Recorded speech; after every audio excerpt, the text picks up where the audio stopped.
chỉ vậy mới lệ thì Silen chuẩn bùi à Village Council President Zhou Tam Lung Lei cái này à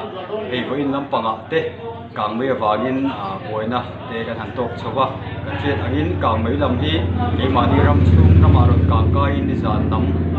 tu engine cover thì làm bắt răng khan cần về làm việc rồi càng cái à thì chúng thấy anh in thì cái hàng in cầu com nga là department làm thế fire department làm thế để khốt la nga tùy chơi volunteer thế kan han in lên cái cầu com mà chúng din huna tắc hiền cho chúng mình to à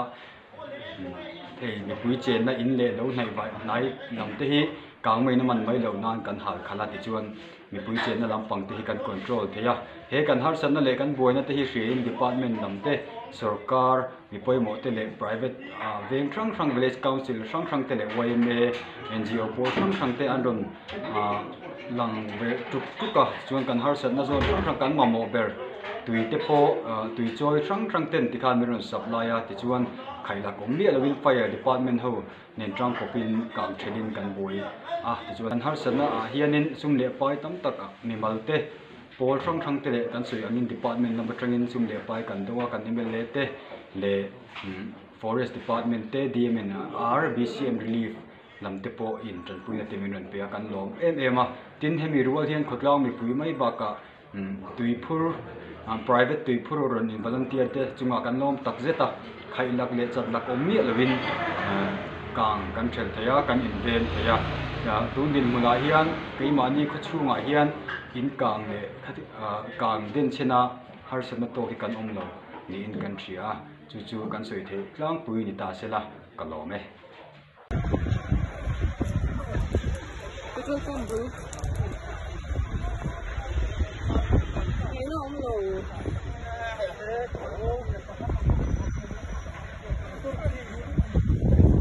sạc lót lang càng này thôi nhé.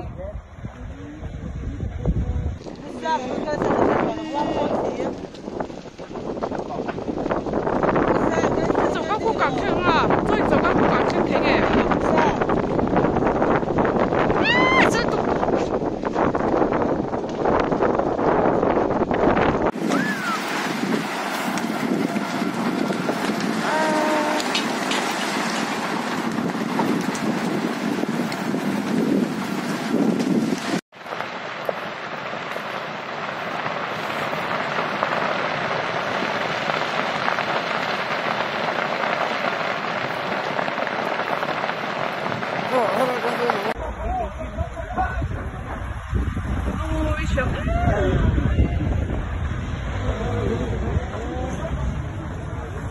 Fire 看，老头老些来看，为什么？